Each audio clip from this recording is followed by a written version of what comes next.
You know they're not that good for you. You know that you don't often feel that great when you're with them. You know that they don't often treat you very well, and you can see that the relationship dynamics are not really that healthy.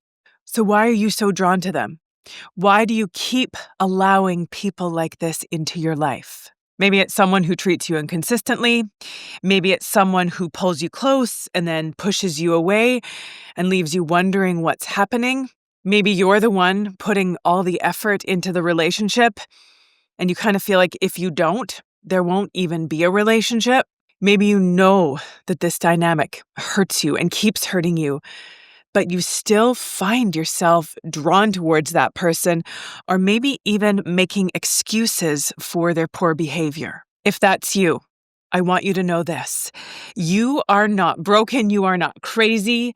You are not weak. There is a reason why your nervous system, why your subconscious mind is drawn to people that aren't necessarily good for you. So today we're going to talk about why this keeps happening and how to start shifting it from the inside, even if it's been a pattern that's been happening for a long time. But first, if you're new here, welcome to our incredible little corner on the internet.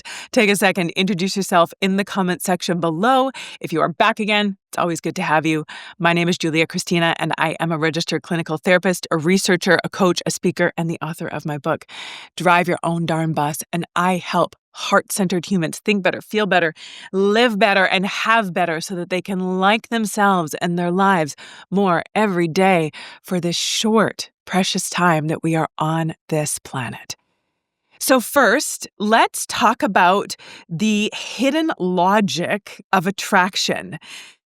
Here's what we need to understand. Your brain and body, not just yours, all brains and bodies often confuse familiar with safe. The way that we experience love and connection early in our lives sets that template for what feels normal when we become adults. So if when you were growing up, love felt inconsistent, sometimes available, sometimes not available, sometimes warm, sometimes cold.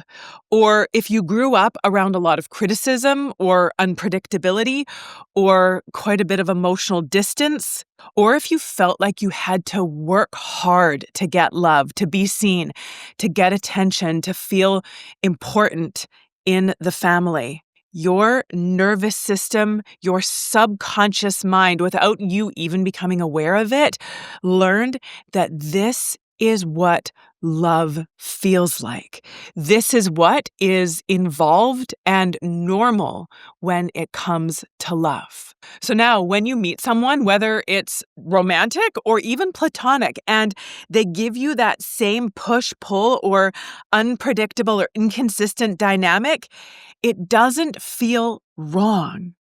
It feels magnetic. It feels like you are unconsciously and can't even really do anything about the fact that you are pulled to that, you are drawn to that. Maybe it even feels exciting. The intensity, the butterflies, the anxiety, the longing, that chaos feels like chemistry. But often, it's not chemistry, it's familiarity. Unfortunately, I wish I could say it was different. We are not always drawn to what is good for us, what is healthy for us. We are more often drawn to that familiarity, to what we know, what we learned, what was imprinted, what we observed and what we absorbed in those formative years. That's why they're called the formative years, because it's forming how we think and feel and understand and show up, get our needs met, feel cared for, feel seen. We learn all that for better or worse, and that comes with us into adulthood. And then we keep repeating those same often unhealthy, not good for us patterns to try to get those needs met. And again, it's not because you're broken or flawed or weak. It's because your unconscious mind has this belief that if I can figure this out, if I can resolve this, and if I can turn this into what I really need, what I'm really longing for, then I'll finally feel safe. I'll finally feel good enough. I'll finally feel worthy. I'll finally feel truly loved. So now let's look a little bit more deeply at your nervous system's role in all of this, because it's going to help a lot of this make a lot more sense. And then I'm going to teach you what you can start doing about it to start overriding these learned patterns so that you can start to create more healthy, more fulfilling, more rewarding, more truly loving and safe connections in your life, whether it's with a partner or with friends or even with family. So, first of all, understand that the people that you are attracted to now, who are not necessarily good for you, and you can see it, you can feel it, you know it, it's not a failing, it's just a learned pattern. Your body associates unpredictability with connection because that's what it learned that love feels like. This isn't conscious. This is happening within your nervous system, within your unconscious mind. It just is. So telling yourself to just stop it, or this is silly, or you shouldn't be drawn to them, or what's going on, you know it's unhealthy, you know it's not good for you, your logical mind is not going to do a whole lot for dissuading those feelings in circumstances like this because it's not logical. It's learned. So when these relationships go through these highs and lows, these backs and forths, these intense closeness, followed by that confusing, unpredictable distance, your brain actually releases dopamine and adrenaline. It actually starts to feel like a rush. It feels thrilling, and it almost starts to feel addictive, and you may even feel alive. You might say to yourself, I know that this person isn't good for me, but when things are good, they are so good. But when they are bad, it hurts so much. So it's almost like you keep chasing that feeling of the goodness, chasing that feeling of acceptance, of connection, the consistency with that, because you think that if I can just get the consistency with it, if I can just convince them to treat me well, if I can just do the right thing or be the right thing for what they need, then they will love me, then they will accept me, then they will start being what I need them to be, and it'll finally be resolved and it will finally be better. But that's not happening. It hasn't happened. And so waiting for someone to become something or someone that it doesn't really seem like they are available to or interested in or even wanting to is just us doing a lot of labor at the expense of a lot of heartache. So then, when you find someone who is calm, who is consistent, who is predictable and safe, your brain might automatically log that as them being boring, as them being off, of something being not right. Now, I'm not saying that every person that you don't have chemistry with is the right person for you. That's not what we're saying. That, you should definitely go for the person you are the least attracted to, because, obviously that's not going to work very well. But just understanding that when you do meet someone that you have a really good connection with, that you get along well with, that you're in alignment in a lot of things with, but it doesn't feel like this thrilling, addictive kind of like emotionally intense roller coaster, it doesn't necessarily mean that they're bad or wrong for you. It's because your brain and your body don't associate love with safety, with congruency. It doesn't associate with those things yet. But that's what we're going to start working on here. Know that when you are drawn to people that you know, or becomes pretty clear pretty quickly that they are not good for you, know that your nervous system, that your subconscious mind is not trying to sabotage you. It's actually trying to keep you safe. It's trying to protect you in the only way that it knows how, because it understands chaos. It's seen chaos, and it knows what to do in chaos. It knows how to survive chaos, because here you are, having lived a life in so many chaotic relationships and known how to be in those chaotic relationships, and you are still here. And sometimes our brains can be as simple as that I have done this the same way this whole time and I'm still alive. So this must be what keeps me alive. But here's the thing. Here's the work. training our brains, repatterning and shifting our brains to be able to truly see and believe and feel that we can survive, and not only that, thrive in safety, in predictability, in calm too. Underneath all of this, as we said, is that younger part of you, the one who's still trying to get the love that it has been reaching for, searching for, longing for maybe most of, if not your entire life.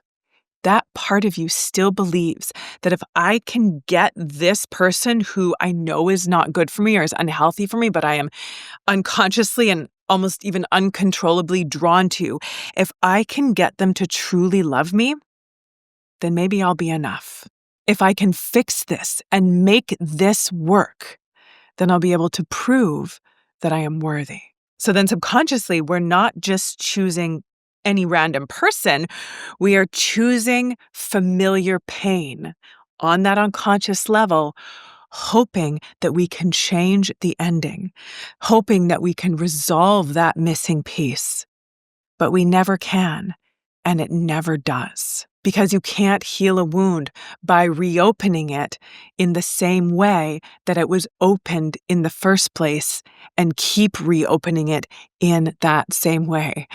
That's not how healing works. We heal it by starting to turn inward, by going back to the part of you that learned that love meant proving, performing, perfecting, or chasing. That part of you that still starts to burn inside, the part of you that still starts to flare up when you feel ignored, rejected, or not fully seen. She doesn't need to keep trying harder. He doesn't need to keep pushing to prove that he's enough. We need to feel safe enough to stop. So, how do we actually start changing this? First, that awareness. Starting to pay attention and noticing when attraction starts feeling like anxiety, urgency, or emotional chaos. See it for what it is. That's not chemistry. That's your nervous system recognizing a familiar wound. And just being able to identify that is a very important and crucial first step. The second thing is that regulation. Calm your body, regulate your nervous system before deciding if someone is right for you. Instead of getting pulled into it and drawn and sort of dragged right into it, reconnect with your conscious mind and get curious and connected to yourself before making a decision. When you are grounded, calm, and regulated, you are much more able to see and think clearly. And also know that usually if it feels kind of crazy and chaotic, it's probably going to keep feeling that way. And so then reminding yourself that it's okay to be drawn to something that's calm. It's okay for a relationship to feel safe. That is not unsafe. That is what we probably need. Third, start building that reconnection with yourself. So often we are searching so desperately for someone else to fix us, to complete us, to resolve us, to solve us, because we haven't done that inner work to reconnect with who we truly are, to feel and find that deep sense of safety, that deep sense of connection, that deep, secure relationship within ourselves. And like any solid and secure relationship, it starts with learning to trust ourselves. Those small, consistent actions that show your system over time that I can depend on me.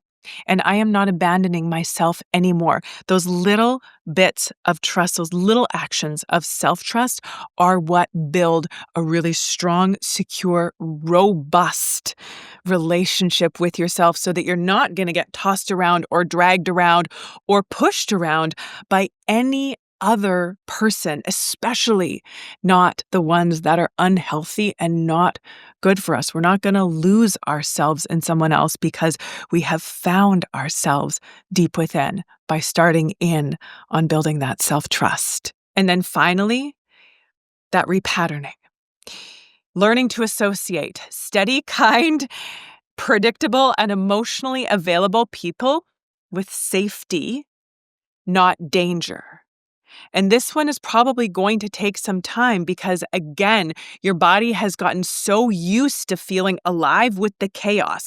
So at first, steady and predictable and safe is going to feel boring. But it's like those people who, when people do, like, they cut out sugar from their diet, and at first they are going crazy. They're like, I need the sugar. I need that high. It's almost like sugar becomes this addiction where we need the feeling that comes with the sugar. So at first it feels very uncomfortable. Life might even feel very boring without it, without that sugar high. But then you've heard of people that have done that, who have cut sugar out of their lives. And at first it feels terrible. It feels awful. It feels like I've lost my zest for life without that sugar in it. But then their body and their brain starts to adapt. And they start to feel pleasure again in their eating without it.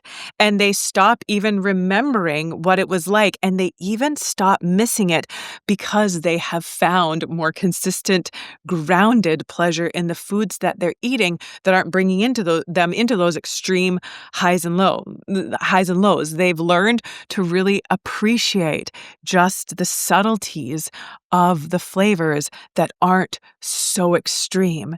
And they're also not experiencing the physical and emotional impacts of having such a high sugar diet. Now, this is not a talk about getting you to cut sugar out of your life, but making that parallel that, yeah, at first it can feel really wrong. It can feel really bad. It can feel really confusing. You can feel really flat or bored.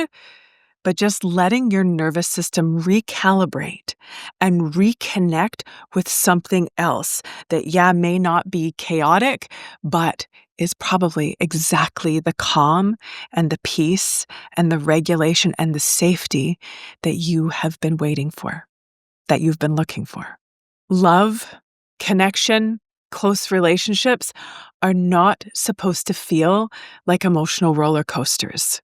They are supposed to feel like home, and they will feel like that far more easily and far more naturally when you have made that safe home within yourself first.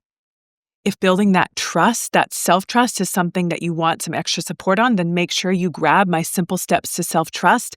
The link is in the description below. They are simple, but they are powerful, and they're going to spell it right out for you so that you can really start making those key inner shifts and build that safe, secure inner self that is going to, again, be naturally drawn to people that reflect that you now instead of the ones that reflected the old you that was the chaotic, unsafe, unpredictable, insecure one. So, if you've been drawn to people that are not good for you, it's not because there's something flawed or wrong or broken inside of you. It's because there's parts of you that have been wounded and they need some healing. And unfortunately, but actually fortunately, that doesn't come by making someone else become someone else. It starts with rebuilding that right, that secure, that healthy, that self-trusting relationship within yourself. So make sure you grab that one. That one's going to be really helpful for you because when you trust yourself, you stop settling for people that make you question your worth. And let me know, is this a relationship dynamic that you've found yourself in that maybe you're in right now? Let me know what you found helpful from this talk, and make sure you say hello in the comment section below. Until next time, take good care of yourself. Take good care of those around you. Bye for now.